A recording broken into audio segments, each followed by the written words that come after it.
দেখেন ভাই, আমি তখন শিশু মানুষ ছিলাম।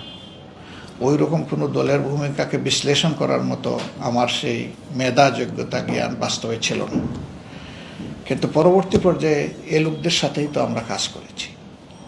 একটা লোক হঠাৎ করে যেমন খারাপ হয়ে যায় না, তেমনিভাবে একটা লোক হঠাৎ করে ভালো হয় না। মানুষের জীবন আচার এটা একটা ধারাবাহিক বিষয়ের ব্যাপার। তা আমরা যাদের সাথে চলেছি তাদেরকে শতগুণে আমাদের চাইতে শ্রেষ্ঠ দেখেছি। তাদের মধ্যে কোনো ধরনের আমরা মানুষের অকল্যাণ করবেন কাজ করা তো দূরের কথা, কোনো কুচিন্তাই আমরা তাদের মধ্যে দেখিনি।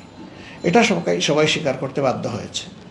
কারণ এই মুরব্বীদের দুইজন তো সরকারের 3টা মিনিস্ট্রি সার্ভ করেছেন। কল্পিত অনেক অভিযোগ তাদের বিরুদ্ধে আনা হয়েছে, কিন্তু তাদের বিরুদ্ধে অপকর্ম বা দুর্নীতির অথবা স্বজনপ্রীতির একটা অভিযোগও কেউ উত্থাপন করতে পারেনি। কোরআন তাদেরকে এইভাবেই, আল্লাহর কোরআন এবং রাসূল করিম সাল্লাল্লাহু আলাইহি সাল্লামের সুন্নাহ তাদেরকে গড়ে তুলেছিল।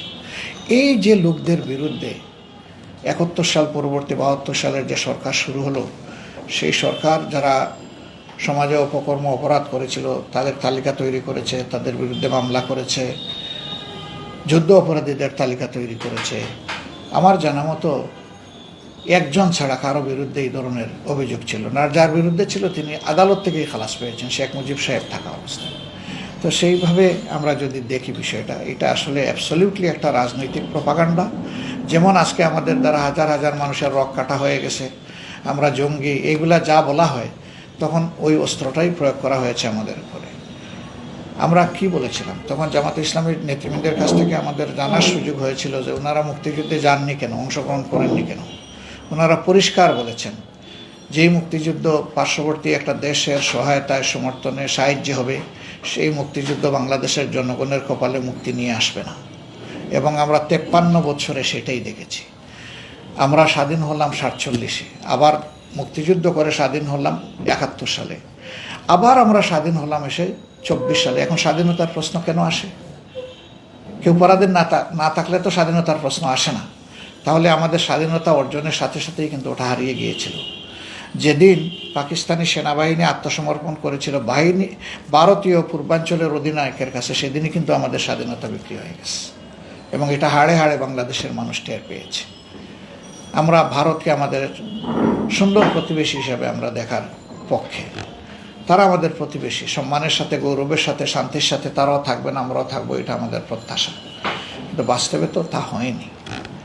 এই ভয়ের জায়গা থেকে বা দূরদর্শিতার জায়গা থেকে বলতে পারেন যে জামাতে ইসলামের তখন সিদ্ধান্ত ছিল যে আমরা এক পাকিস্তানের পক্ষেই থাকব। এটা থাকতে পারে, এটা কোনো অপরাধের ব্যাপার না। এইরকম এক হিন্দুস্তানের পক্ষেও অনেক লোক ছিলেন, কিন্তু ভারত বাদ হওয়ার পরে শুধু এই কারণে কি তাদেরকে হত্যা করা হয়েছে বা কোনো বিচার হয়েছে? হয়নি। হ্যাঁ, তারা যদি কোনো অপরাধ করে থাকেন তা বিচার হবে। তো আমাদের প্রশ্ন হচ্ছে যে যারা অপরাধ করছেন বলে তোমরা এখন বলতেছো, তখন তো তোমাদেরই শাসন ছিল, তোমরাই তো ইনভেস্টিগেশন নিয়োগ করেছিলে, তোমরাই 197 জনের তালিকা চূড়ান্ত করেছিলে। তো তখন তাদের নামটা ছিল না কেন? অথবা বাংলাদেশের কোনো একটা থানায় তাদের নামে জিডি কেন ছিল না? এটার উত্তর তারাই ভালো দিতে পারবেন, আমরা জানি না।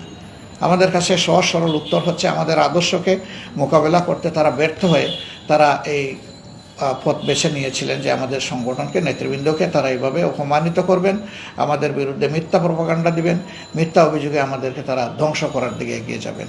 তো ধ্বংস আল্লাহ চাইলেই হয়, আল্লাহ না চাইলে কাউকে কেউ ধ্বংস করতে পারে না। মানুষের মৃত্যু হয় কিন্তু তার আদর্শের মৃত্যু হয় না।